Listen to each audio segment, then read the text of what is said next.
yan yung tanim ko, no, na parang ginawa kong flower. Lalaki.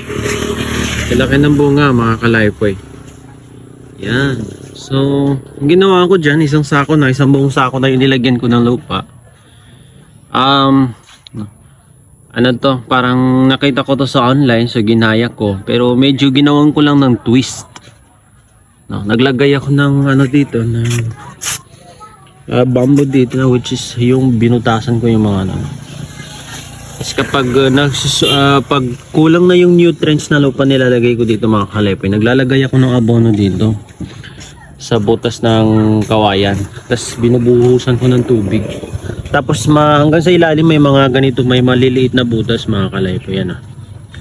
So maganda yung disbursement ng fertilizer na ina-apply ko hanggang sa pinakailalim. So hanggang dito naaabot ng fertilizer. Yan. So makikita ninyo. Actually ang dami ko na nakuha dito na bunga. Ang dami na. Every time na nagluluto kami, tignan nyo to. Puno ng bunga to, kaya lang naubos na namin every time na nagluluto kami. Yan o. Sa lalaki ng bunga niya, tapos no, tumataas talaga oh. At continuous pa siya nag-ano ng bunga niya, mga kalaypoy. Yan.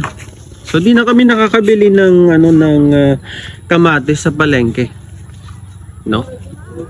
Tapos may mga tanim na rin kami ganito, dahon ng sibuyas.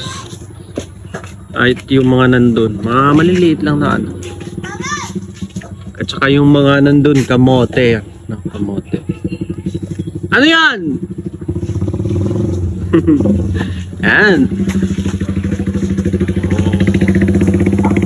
Mag-aaral ka?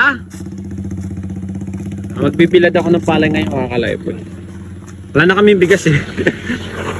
Pangagi ka. Wow, sana all nag-aaral. So yan, huwag niyo pong kalimutang mag-iwan ng like dahil napakalaking tulong na po niya sa namin, sa page namin at saka sa channel namin.